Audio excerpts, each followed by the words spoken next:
So, what I was saying about, so the idea for me was I was never meant to be on camera.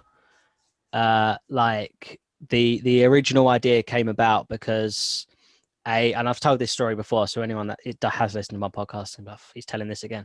The idea originally was during the beginning of the pandemic, a singer that me and my partner know, absolutely amazing voice. Like she put this long, heartfelt post out that was basically, oh, I don't know how I'm going to survive in this climate. Like, you know, I can't go out and perform, I can't work, I can't do anything, and I'm scared. And I had the idea because I was like, I can't pay you. I don't have the money to pay you, but what I can do is I can create a platform for you. So we created an online virtual pub. And the idea being is that we get some bartenders in, we do a bit of a pub quiz, which is something that's quite popular over here. And we'll have a few drinks, we'll have a few laughs. And what we'll do is the aim is to bring in musicians, bring in comedians, and just, I can't pay you, but what I can do is I can give you a platform where you can still work. And I feel like that felt more important, to be able to be like it's the best I can do, but I'm doing everything I can to be able to help. So I created this thing and I got some amazing people together and we created an online virtual pub. I was going to stay behind and just sort of do what I can just to help, but obviously not put my face out on screen because it's not built for screens. And I reached out to her and I said, look, this is my plan. I want to be able to work with you so that you can still work. And hopefully we can build a little following and people can come and they can see you perform and you can still get that living that you've been looking for. And I reached out to her and I said this and she said no. So we were like, fuck it, we'll run the pub anyway. And we just kind of did it and we had so much fun that it's kind of become this. Sure. Love it. Yeah. And we were just like, it's a very strange turn how things have kind of come about, but I'm super grateful because some of the people that I've had the opportunity to talk to have been amazing. Like and so you're listening to Authorised. I'm KingReardon. Would you like to introduce yourself? Carson Barron. I own a digital marketing agency over in New York. Well, I guess the United States, because technically I don't have a physical location anymore. Let's so what's your company, sorry? So it's growth generators. So growth-generators.com. We help companies we specialize in helping companies basically get more exposure online. We rank companies in Google and get them found for the keywords that they're looking for, and then we do the full automation process from when that person finds them all the way till basically the sale, especially if it's an e-commerce type store, or at least the first phone call. How did this all start for you? What got you So I started out doing social media. I knew how to do social media. I was like, you know what? I could probably do some social media for people. I was working in IT at the time in sales, and I was giving away a lot of business to another competitor. And I shouldn't say another competitor, a digital marketing agency. And they basically just didn't do a good job with the customers that I was giving them. And, they were doing some unethical stuff where they were working with multiple clients in a very narrowly geographically located area. So, it could be 4 or 5 divorce lawyers in 1 or 2 towns away from each other. Right. And it was just super sketchy. I really don't like that. Wasn't a huge fan of that. And I was like, wow, and they were building these websites for, $5,000, $10,000, $15,000. And the websites were awful. I shouldn't say awful, but they really weren't worth, in my opinion, $15,000. And I was like, you know what? I bet you I could do a better job, doing social media at least, and nobody's doing social media. So I started out doing social media, took my handy dandy little phone, right? There's little to no startup cost to run social media for companies, and started doing that. And then after that, for a while, I realized that I was having a major problem with companies not being able to convert their social media following over. So I had to start digging deeper, and I realized that a lot of companies had had a really poor website and a poorly converting website at that. And I was like, wow, this is a major problem here. So I was like, you know what? I bet you I could start doing that. And in that time period, I also had a podcast. So I had to start using social media more for myself. I had to start using a website, and building a website for myself. And that's kind of how it all tied together. And then, then we built a website, and then people were like, well, I'm not getting found online. So I'm like, okay. So it's literally been like a series of problem solving. So then I was like, all right, well, how do you get found online? So then I learned about that fancy thing called SEO, search engine optimization, for anyone that doesn't know what it is. And basically the goal of that is making your website and content look like a juicy steak to Google and YouTube and Bing and all those outlets. And that's really kind of how I stumbled into it. I really, I don't want to say it was by mistake. I went to school for computer programming or computer information systems with an emphasis in computer programming. And I had understood how computers worked, and I was very much a black and white kind of person. Everything was very binary, hence programming language. And it just, everything that I always thought about was just a logical thought process for pretty much everything in life. Some people didn't like that. They're like, well, there's this. I'm like, no. There's always a logical computer algorithm that can figure it out. You just have to figure it out what it is, and then whether or not it falls in a 1 or a 0. So that's kind of how I got into it. And then I just was like, hey, look, I really enjoy this SEO thing. And because it was kind of a beautiful concoction of what I really enjoyed. So I really enjoyed selling. I really enjoyed showing people the positives of it. I really enjoyed showing and understanding the algorithms and how it worked and what it was looking for. And that's kind of how I got to where I am today. Awesome. So what year did you start? Sure. So I started in April of 2018. I had to look at the calendar. Oh, so it's not been too long then. No, it's still a new business. It's definitely still a new business.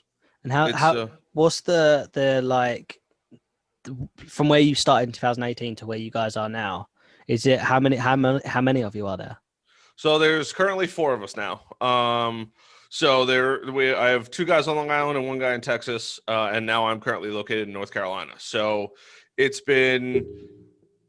definitely a weird feeling, paying people and not like only being responsible for yourself, and making sure that, having the right systems and processes and procedures in place to drive the company. Yeah. How does it work with 4 dudes spread apart hundreds of miles? Sure. So Thousands. everybody has, I've trained everybody to kind of be in the spot where I'm very much so a DIYer, and if you can't figure out something, I expect you to go figure it out yourself, right? And the reason why I do that is not because I want my employees to be, I want them to be self-sufficient, but also if I teach you something, right, you're only going to follow the methodologies that I taught you, right? For the most part. There is always the happenstance that employees and people will go out and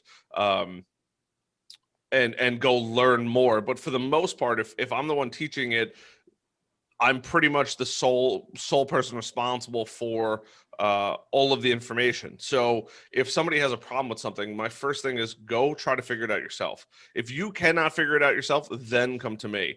And that works so well, because then they feel valued. They're going to be challenged at work. And then on top of that, not only are they going to feel valued and be challenged at work, but also it begins the process of them self-learning, and they're going to get way better potentially information than I would be able to give them. Well, I get you.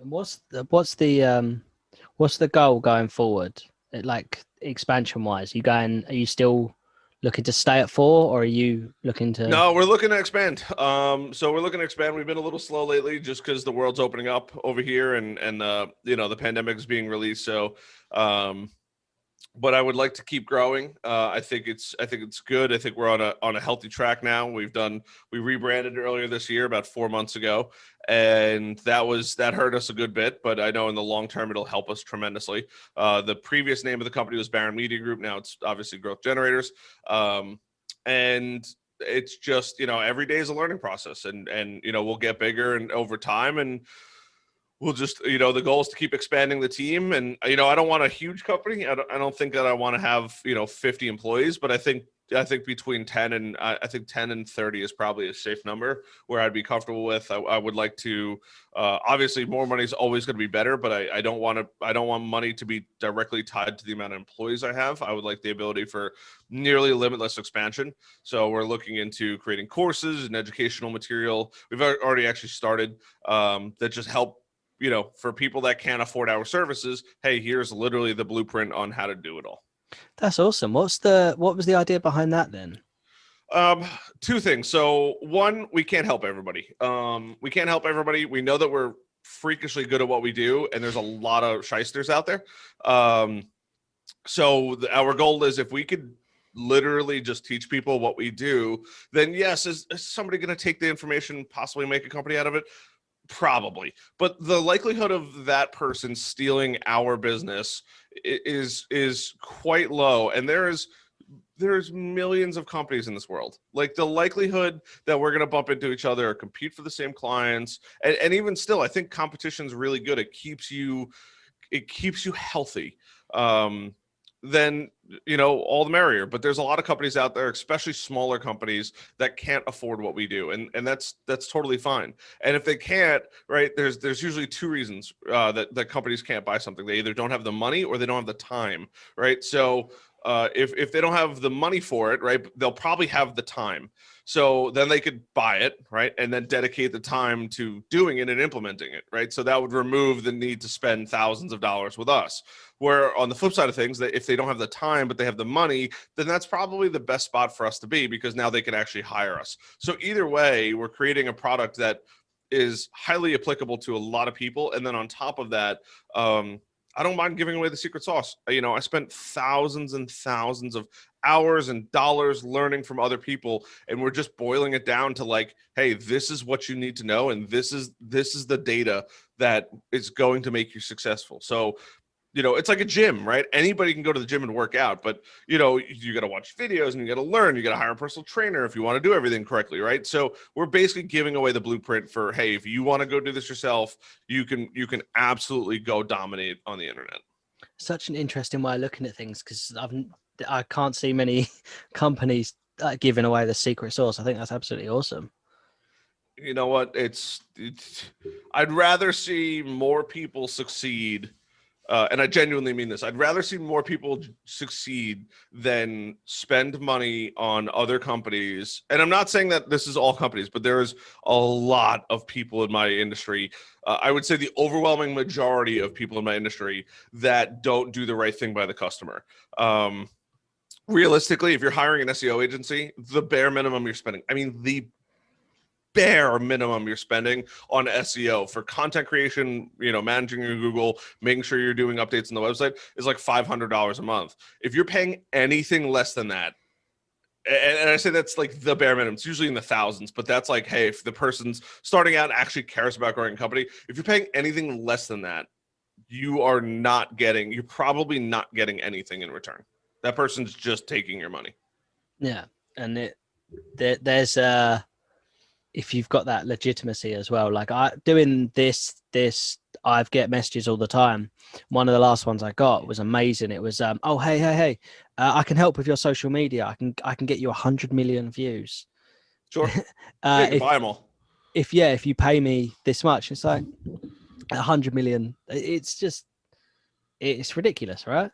Like, I didn't know you could actually buy views. That's not. Oh yeah, you could buy YouTube subscribers, you name it. I actually had a friend of mine who didn't believe me. She's like, you can't buy subscribers. So I go look at my account, right? So I took a screenshot of it. It was like 24, my personal account. It was like 2,400 followers on Instagram. And I go, watch, tomorrow morning I'll have 30. I think I bought like 1,000 subscribers for like literally, I think it was like $8 or $12. And the next morning I had another 1,000. She's like, oh my God. I was like, it's that easy. I could have 50,000 if I want. I could have 100,000 if I wanted to. Who cares? It's a vanity metric. Yeah, it's not real though, right? Like, they're not real. It's all bots. Yeah, like they're all there and they're bots, but like that. like there's no gain from that, right? Or is No, there's no gain. And I think the other thing too is a lot of people have a weird thought process with tying followers and subscribers to actual revenue. And I see it all the time. I mean, it's so easy. If you see somebody that has 25, 50, 100,000 followers, and they're not getting at least a 10%, I shouldn't even say 10, a 5% engagement on any of their content, they're probably fake followers. But you could buy views, you could buy comments. I mean, I've seen packages, it's like $300 a month. They'll add like 300, I think they'll add like 500 subscribers or followers to your social media. They'll do 100 likes on every new picture and then like 5 comments. And I mean, it's crazy, man. If you think about it, it's out there. Yeah, as someone that I don't fully understand the anything computer social media related. This is all new to me, so I'm getting used to everything. Like, and we have from where we ruined it for you. I'm sorry. No, it's great. And the idea behind the podcast was to learn. Like when I put out my first book, at the beginning, I had this idea, and I was like, oh my god, I love that. And then I jumped into all these author groups, and I went back and I reread it, and I was like, oh, actually, and it's like I'm so hypercritical, but the idea was I was to learn from other authors and other people of different lives, and sure. And social media, that is it's a complete. I have no idea. I just sort of, and our engagement is from where we started to now is good. Like I've got there's like certain people that pop up a lot, and sure. It's like, and it's small, and I love it. I love seeing the familiar sort of faces and how you can connect through the internet. Like I think that's amazing. The internet's a wild place, man. It's you know what? It's kind of weird because I always tell people the strangest thing in the world is making your first digital sale, because you don't know that person. You have no idea who that person is. You don't know who they are. You probably know where they live because they put the credit card information in, but like you don't know how they got there, right? Like even with the best tools on the internet, you could kind of figure out where they came from, right? But you don't know if that was a link from another website, if they did a Google search, if they came from somebody else's social media, if they came from a podcast, right?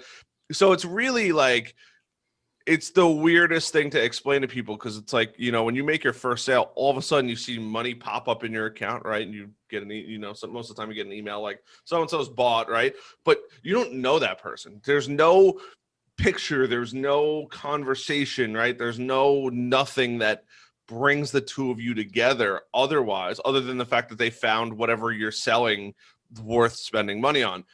And it's the weirdest sensation ever. And then it's almost addictive because it's like, well, I made one, I could do it again. And then that's really how online businesses start. That's it. Like even the some of the negative side. So this is my lucky podcasting t-shirt now, because this was my first shitty comment and they couldn't even spell it right.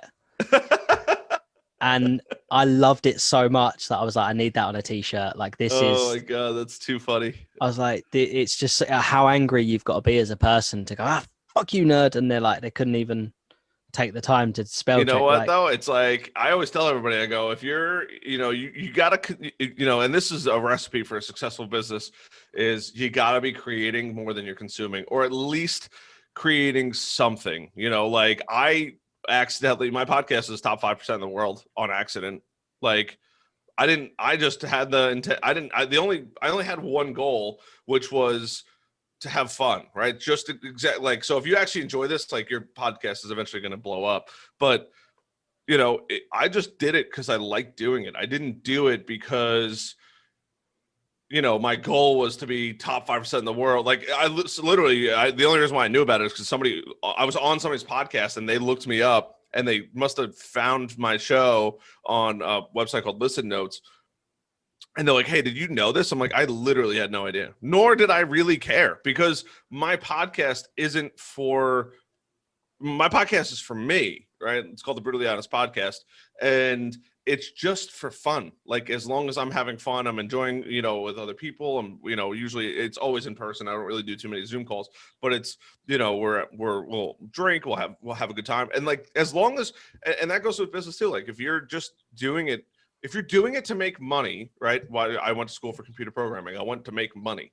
granted, I learned quite a bit, and I'm very glad I went to school for it overall. But like, I went to school for computer programming, and thank God I didn't do that, because I would have woken up every day for the rest of my life hating my life. And I'm not hating against code. It's just, for me, it's just not my thing. I'm not good. I'm not that good at it. Right. And shout out to my buddy Matt Deek, who literally helped me get through college.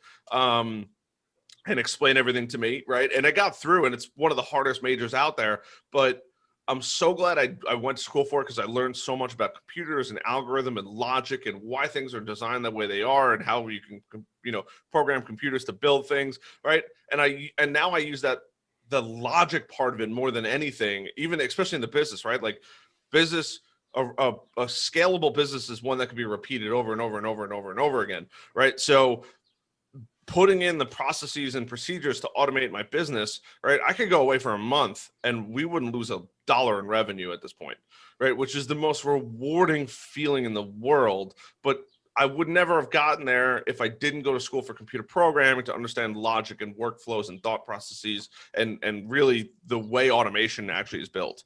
Yeah. And it's crazy how you can go one way and completely flip it. I was reading about I'm going to balls this now as well, about an actor who it wasn't, even like Harrison Ford, that dude was a carpenter. Sure. Who was just that was his thing. That's what he wanted to do. And then he never had an aspiration for acting, as far as I know. And you go into, I was a chef before all this. Sure. And just sort of fell into that and then fell out of that. Like, it's a bizarre experience. What's your leadership style? So I'm an ENTJ, if I remember correctly, on the 16 personalities, ENTJ. I have to look this up because I don't remember. I'm a commander. So, and it fits me actually freakishly well. So I'm a commander. Introduction. I'm not going to read the whole thing on here. I'm just going to pull out some areas.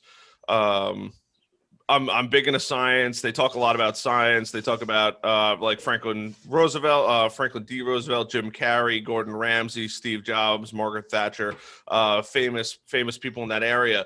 But as far as like a leadership style, I'm very like, I'm definitely the kind of guy that if I got to go get my hands dirty, I'm more than happy to go dive, jump in the mud with people. I also try to lead with inspiration, because I think that a leader has to paint the vision of what we're going to attain.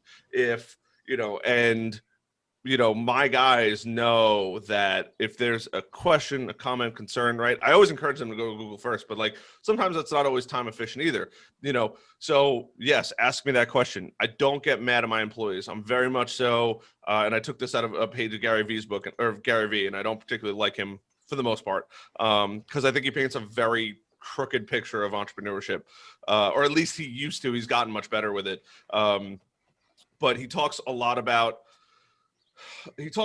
just getting shit done. You gotta be the best version of yourself. You gotta be willing to, if an employee messes up, it's your fault.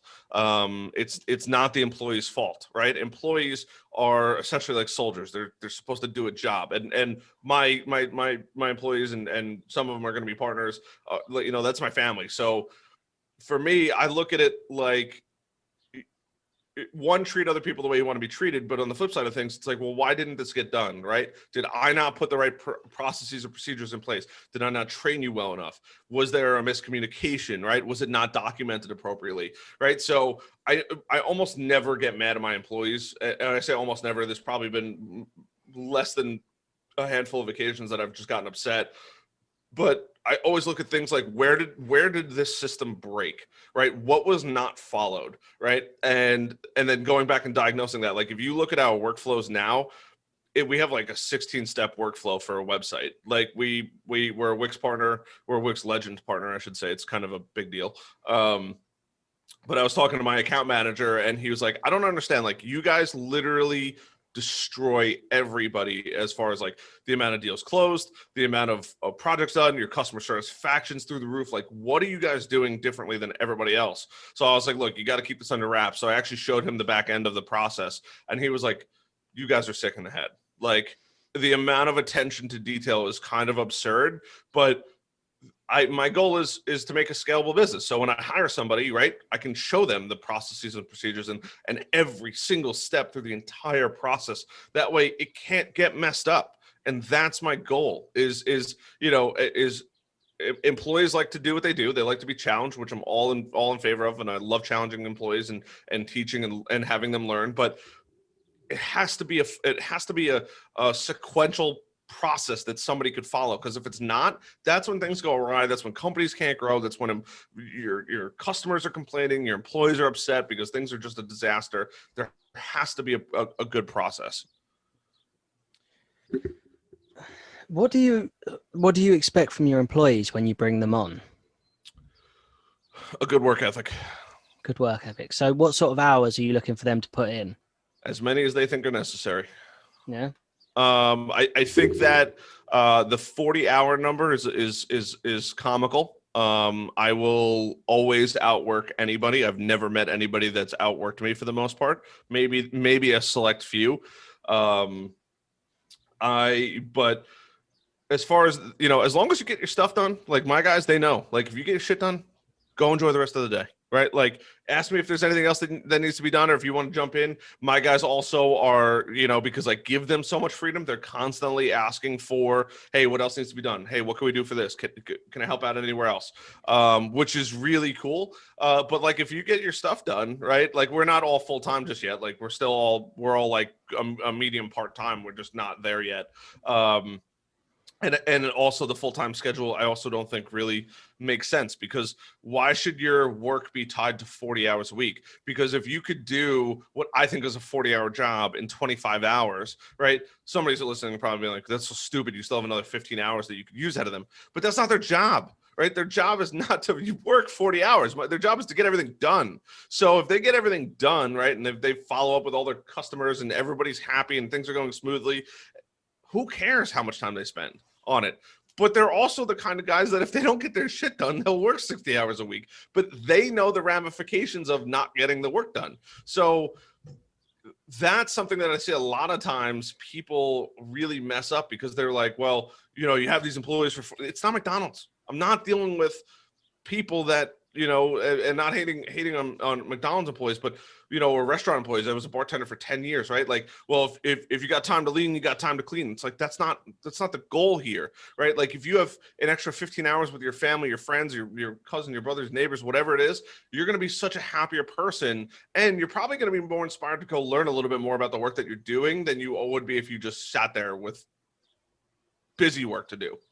Yeah. I spent 10 years in restaurants. I've heard that, that sort of thing. And sometimes it would be a case of, actually, no, I've been working for 12 hours. I'm still working for another 6 to 8. I want a coffee. And it's like, no, it's like, you don't have time. It's like, really? Yep. It's a flawed logic. I mean, I also get it, right? But like, you're the lowest paid person there. Restaurant life is a grind. I value restaurant life a lot. I think that restaurants produce some of the best employees. They also set a level of expectations that most employers can't meet, right? Because at the end of the day, you're walking home with a couple $100 in cash at the end of the day, right? But that's not a sustainable life. Beating yourself to death every single day, right? Dealing with customers and whatnot is a tough lifestyle to live. So when you're looking to hire someone, before you know their work ethic, what is it about you when you're talking to someone about bringing them on that gets you and goes, this is the person I want to work with? Yeah, I'm a big fan of stories. I want to hear the stories. I want to hear what you've done, why you think that you're a good fit. I don't just want somebody that needs a job. I want somebody that wants to work, wants to problem solve, wants to be challenged. As long as they have a good work ethic and they're not a shitty person, by all means, I could teach you everything else for the most part, or you could learn everything else. I can't teach a good work ethic, right? I'm not, I'm not a slave driver, right? It's either you got it or you don't got it, right? I love people that come out of the restaurant industry. I love people that are involved in, two guys that work for me, and they're both going to be becoming partners. They're both in the same fraternity as me, right? It's just that's how it worked out, right? So there's a particular bond that the three of us all share, whether it's drinking yourself into an oblivion or whatever, and getting up and still going to school. It's still like graduating college, right? Like, and they're all like, they're just hard workers, right? My guy in Texas, he's just like a hardcore nerd. He loves challenges. He loves figuring things out, and it's the most rewarding thing for him, right? Like, that's what I'm looking for, is just you get it, right? Versus, I don't care what your academia says. If you don't go to college, I don't care.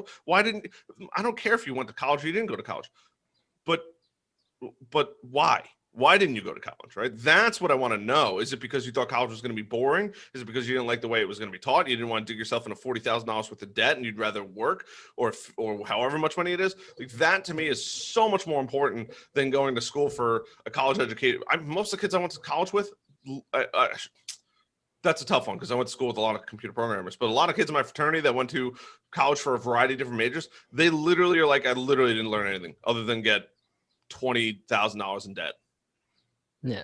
Well, so we don't have like fraternities over here, so I don't fully understand what the deal is with that. Like, it's just like, it's a social group that you try to become a part of, is the best way to put it. So when it's you when in college you are looking for friends, right?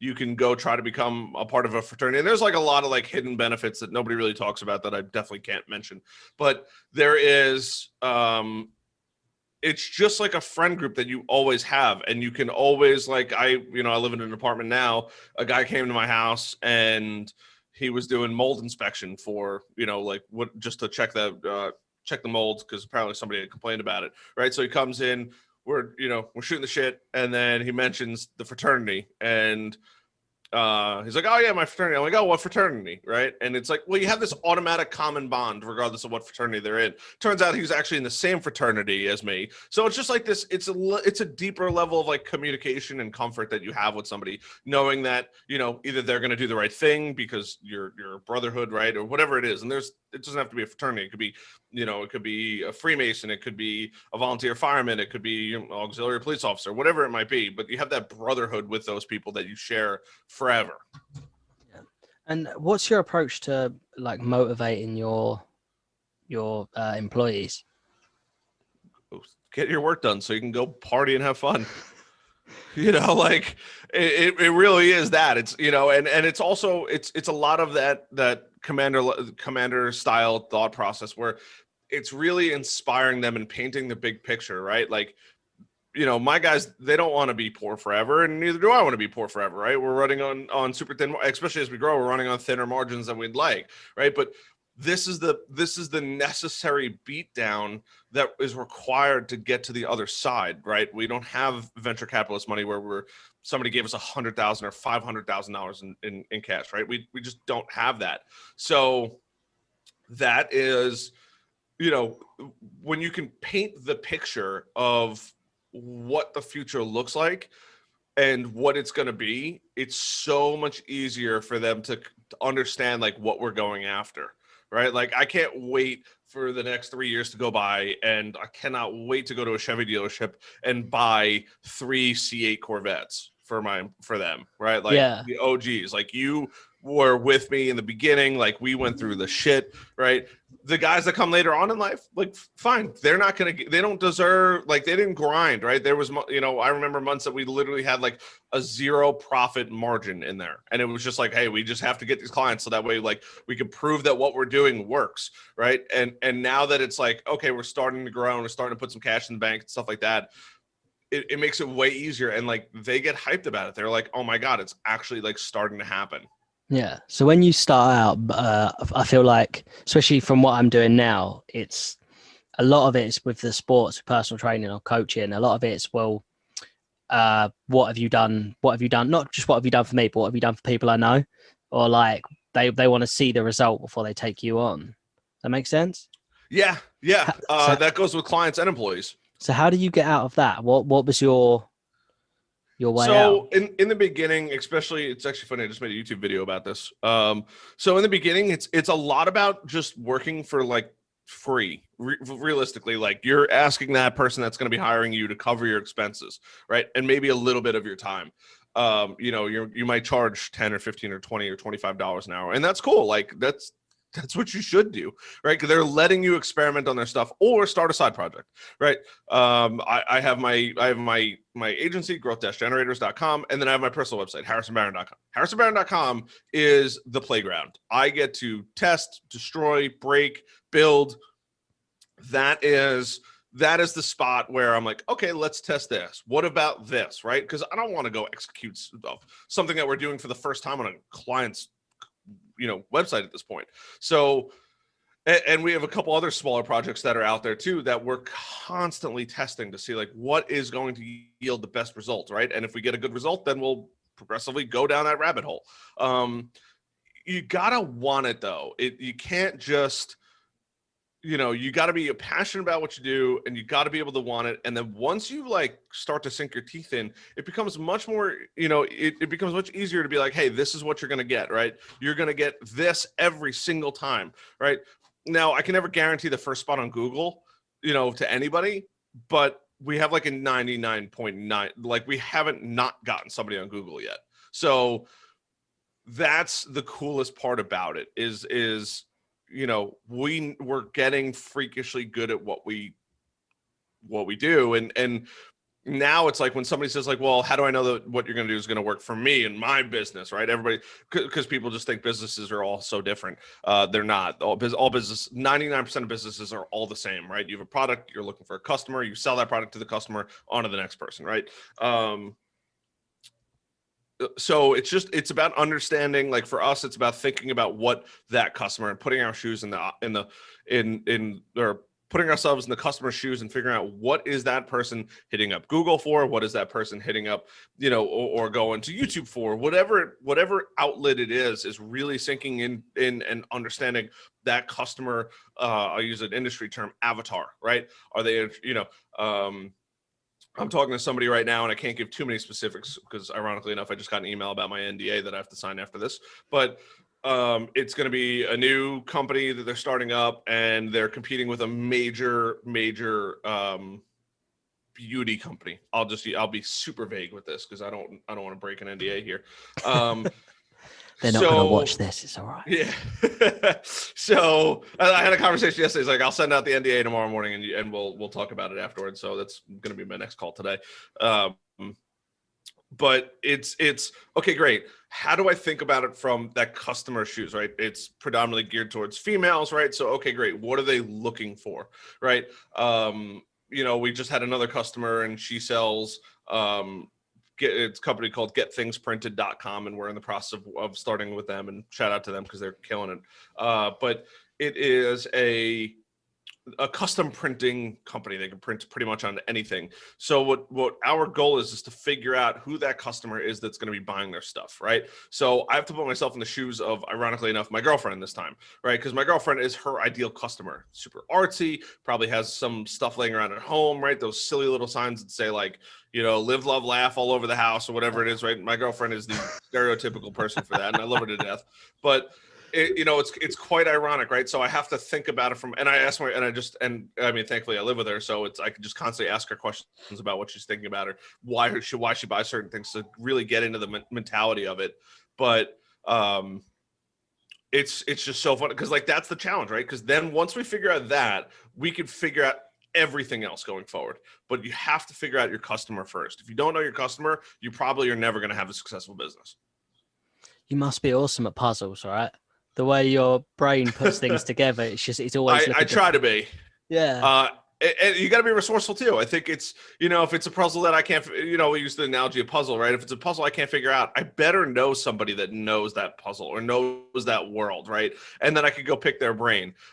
Because once I have that and I can, and I'll compensate them with a free lunch, but if I could pick their brain for an hour or two and understand why they do something, and right, like all these people exist in my friend group, thankfully, but like, why they do one thing versus why they don't do something else is really, really important for me to understand.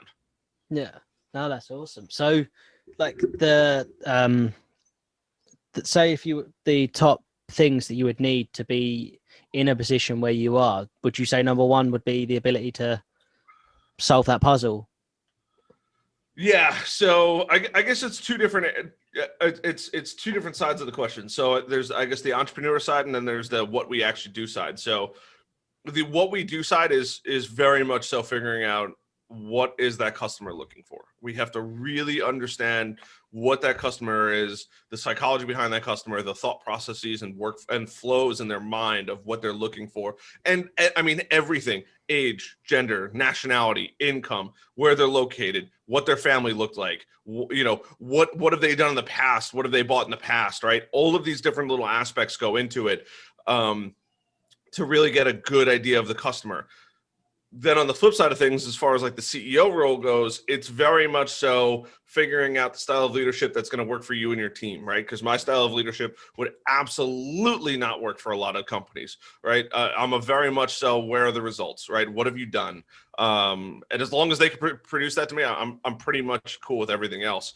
But you know, for other companies, you know, they want you to work 40 hours a week, right? For other people, they have, you know, it's much more of a culture-based company. Like, hey, well, we really value other people, like, you know, and what their thoughts are and opinions are. And, you know, I'm going more towards the, you know, the new status quo of a lot of these tech companies and stuff like that. Like, I understand where they're coming from, but I could give a shit about that. Like, that doesn't produce results in my eyes, right? Like, making sure that somebody feels really like, yeah, you're going to feel valued. You people want to be paid well. They want to work hard, and they want to be challenged, right? I don't need to hold up a certain level of whatever it may be in the office, right? Like, free coffee isn't going to make me work harder, right? Give me good problems to solve, and that's going to make me work harder, right? So, but every company's different, right? Every style of leadership is different. Every way that a company is moving is different. And you know, for so many businesses, it's how they're ran, and then finding the employees that are going to be good fits for that company, because not every employee is a good fit for each company. Yeah. So as a CEO, you said about people want to be paid well. So you understand like the where most people are coming from right now. I know, obviously, like don't like say like for example the podcasting. You don't do that. You don't start that or do that because you want to earn money. You do that because you enjoy it. But like for most people, a job is a job. So as a CEO, like you have that understanding. Yeah, you got to know why they want it. Why do they want it? If it's just to pay bills, right, and they're just going to be a check collector, I'm not interested. Go find another company that you could suck money out of. Yeah. I want people that really want to see the vision of the company grow. And it's nothing against those people. Like that's their prerogative. Yeah, prerogative. Then, you know, go be that person, right? If you're looking to just get a paycheck for some, you know, for your 40-hour work week, then go somewhere else. Somebody out there is willing to pay you it, right? It's just, you have to go find it. I'm not that guy. You know, for my guys, my team, and the future of my company, like I want people that actually want to do what they're going to get paid to do, you know. Yeah, I can teach anybody anything, but they have to be willing to work and want to actually do the work, not just there to collect money. Yeah, you want the passion and the drive to really want to be able to make something. Yeah. Otherwise, then it's just not going to last. Because like like the Teddy, the NJ commander style leader. It's most people either love me or they hate me. Yeah, and I'm cool with either. Figure it out, right? Like. I have a lot of friends that are like, dude, you are super cocky or super aggressive. You know, you have, I'm like, no, I know what I'm good at. I'll be the first one to admit what I'm not good at. But like, what I know I'm good at something, or I know something, like, I'm not just saying it because I know it. I'm saying it because I've actually done research on it, right? Like most people don't know the speed of light. It's 186,000 miles per second, I think is the exact number. Like just, it's either I know what I know or I don't know what I don't know, right? And I'm more than happy with saying both. But people are like, you know, it's just that's who I am, right? And I'm totally okay with it, right? And the people that I connect with, those connections are so deep and so strong. The people that don't connect with me will never give me a call on a Saturday night, and I'm more than comfortable playing Call of Duty at night. Warzone or? Of course, it's Warzone. Of course. Yeah. Play Fortnite? Used to, not anymore. Nah, it's fair. I like my favorite thing about Warzone is the just to get off topic just for a second. You know, when you kill someone and you get just 3 seconds of that rage. That's my favorite thing in the world. I don't know why I find that. I feel every game should have that.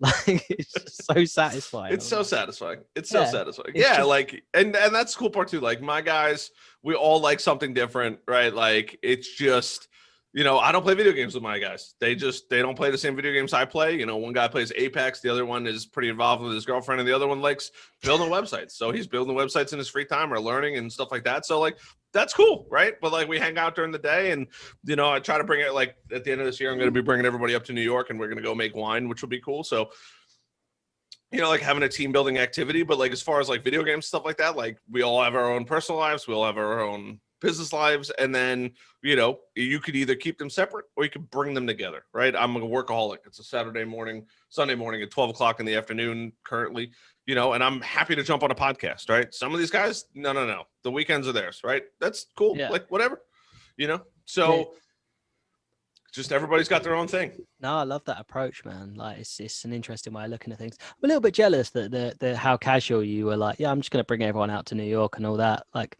we don't we don't have that here.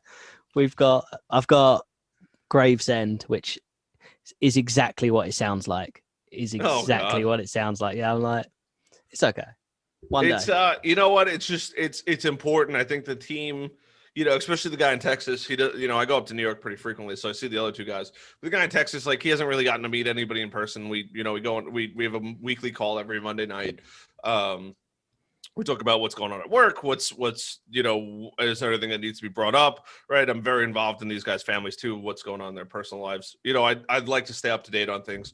It's funny too, like you're not supposed to do this, but like, especially like when I was interviewing guys at my old office, it was, I was like, hey, look, do you have any food allergies? Do you have any medical conditions, right? Like it's not, you're legally not allowed to do that, but I'm like, look, I was an EMT for 3 years, right? I was a volunteer fireman for 10. I need to know these things because God forbid something happens. I want to know how to treat it, right? I don't want to be caught off guard here. I'm not asking because I'm going to discriminate against you. I'm asking because I want to make sure that I could provide the necessary medical attention or get the necessary medical people here to address the situation as fast as possible. So, I think that like when you have that kind of mentality of like, hey, like I actually want to make sure that like this is going to, you're going to have the most positive experience. That's just something I really, really care about. Yeah, and you're the way you make you sound, not the way you're making it sound. The way you sound is you're taking the time to know who you're working with. Yeah. Do you find what was the logic behind that? Like, I just give a shit.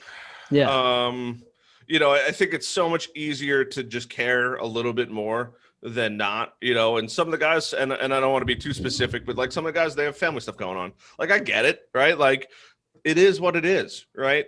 Take care of your own stuff, right? Family's important, right? Just let, as long as you don't go rogue on me and you go silent, right? I don't care. Like, go take care of your family stuff. Like, that's way more important than work. I'll pick up the slack. I'll make less, I just did a sprint of 120 YouTube videos in 120 days.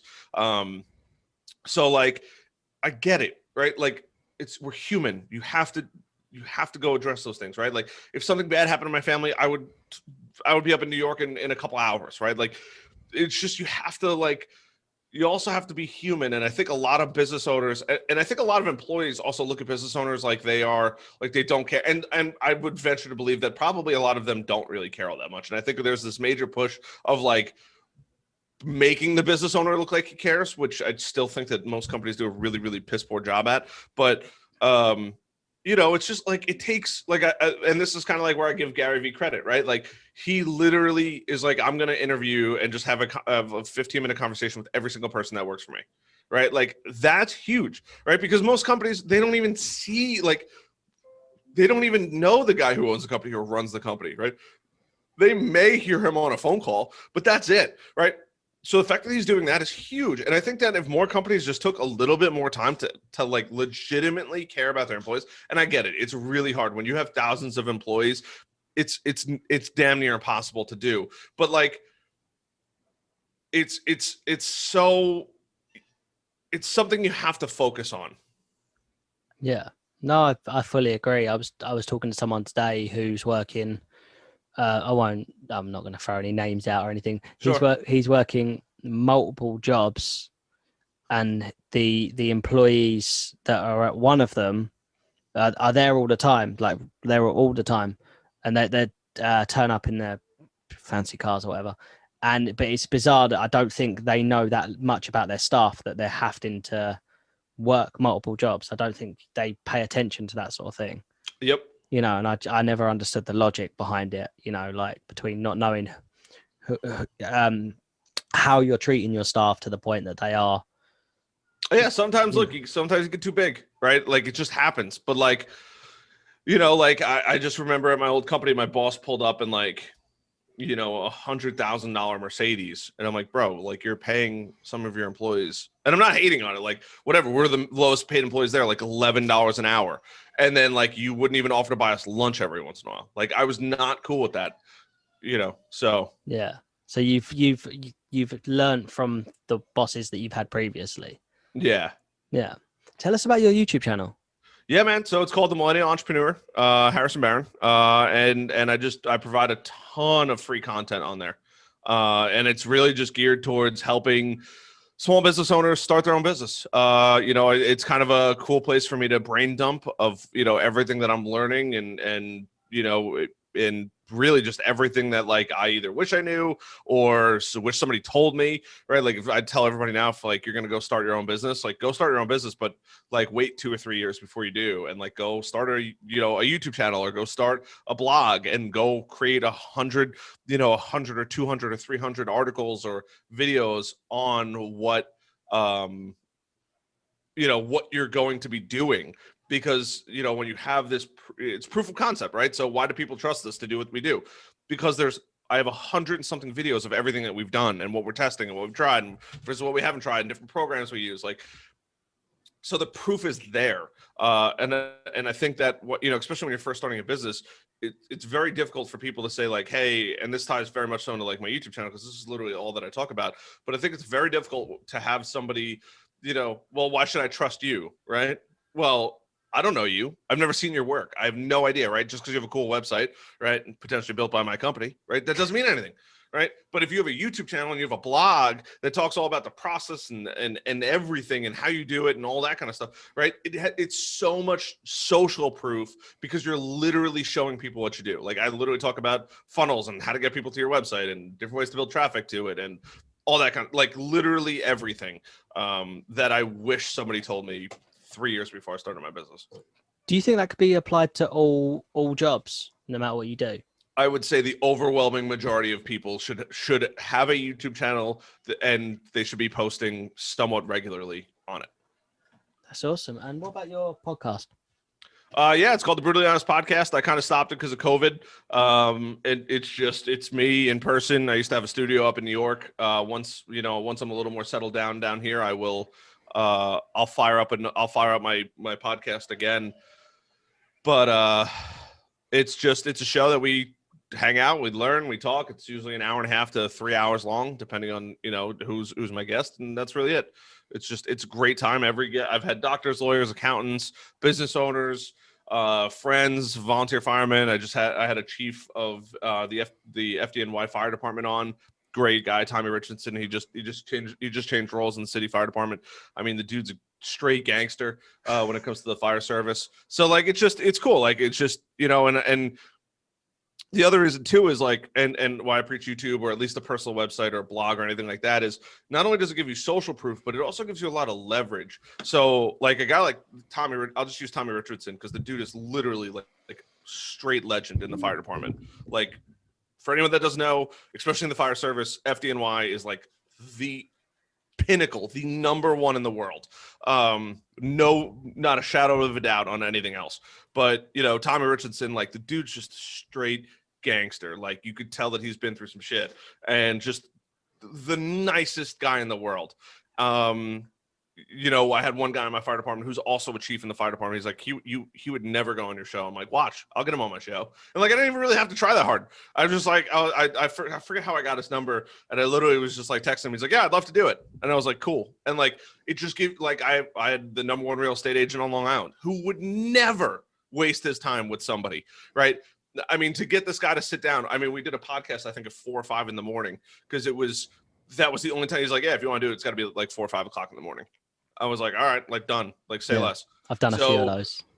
You know, it's crazy, you know, but he would never, ever, like, and he's the nicest guy in the world, but he's just way too busy to take a call with somebody who's not going to be making him money or something like that. And he's like, yeah, sounds great, man. And now him and I are great friends. I text him all the time. Like, just, that's the beauty of like creating, right? Having something like your podcast will literally give you more access to anybody than anything else in the world, right? Yeah. So it's just like creating and having proof, and it doesn't have to be a podcast. It could be a YouTube channel, it could be a blog, it could be anything like that. Will give you so much access because you're doing something other than working for somebody else, or even owning your own business, right? Like it's just another level of proof, of social proof.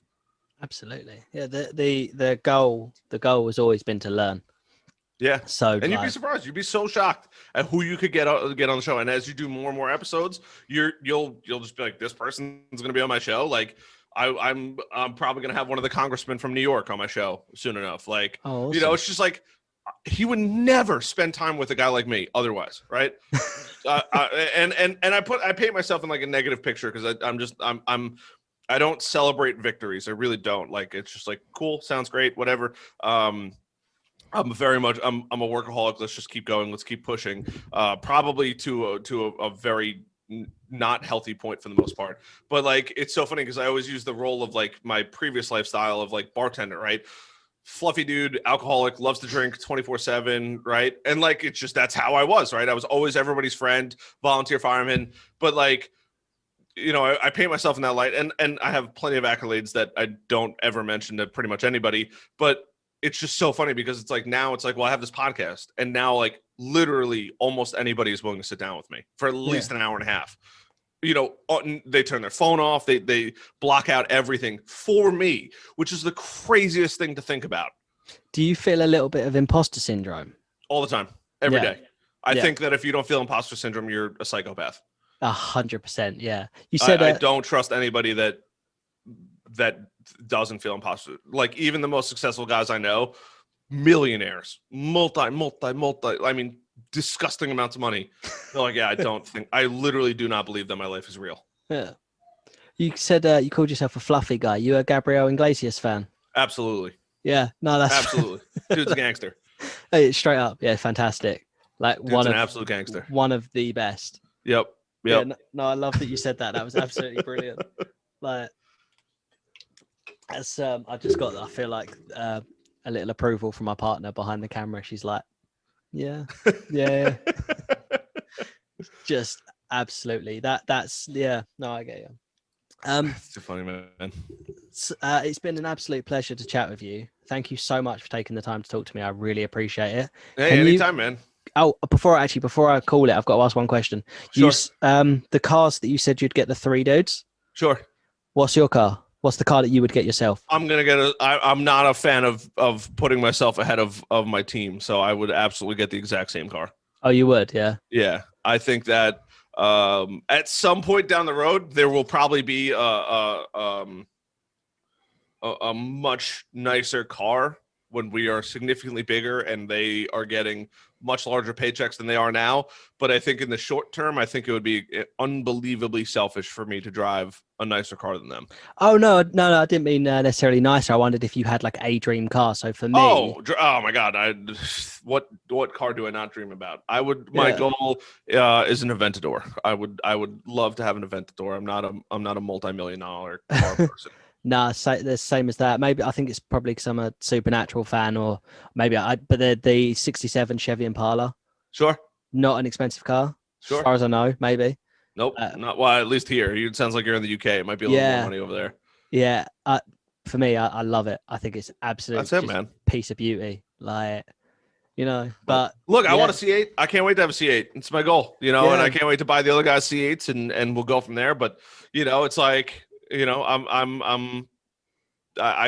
we'd have to be much further along, and I have dream cars. I will eventually acquire them. But, you know, especially for the short term and where we're at, it's just, you know, for me, it's more about the brotherhood of buying the cars than it is about the actual car itself. The car doesn't particularly matter. It's a fun car. Yeah. It's the fact that, you know, being the owner of it, it's, you know, hey, the team's also getting exactly what the owner has. It's not the owners having this extravagantly nice $200,000, $300,000, $400,000 car. So that's something that I really value. I think it's kind of, it's especially when you're a small company, it's a big slap in the face when the business owner gets this ridiculously nice car and nobody else has, you know, and everybody else is getting paid not the best. No, I love the logic behind it. I think it's absolutely like it shows, you know, the way you present yourself, you know, it's nice to see from someone in your position, you know. Thanks. And I just think that's absolutely amazing. Where can everyone find you? If you guys need digital marketing help, growth-generators.com. If you guys want to check out my own stuff, it's going to be harrisonbaron.com. Literally exactly how my name is spelled, HARRISONBARON. That's the testing ground. You'll see everything that I'm working on. And then if you guys are really curious to learn more about digital marketing, both websites have links to YouTube channels, and you can go on there and consume all the content you want. Absolutely. Fantastic. Thank you so much. And what I'll do is I'll drop all the links in the description below as well. Awesome, dude. Thank you so much, man. Appreciate it. And I appreciate you as well. Thank you. Hey, Victor, anytime you need somebody, let me know. I'm happy to jump back on.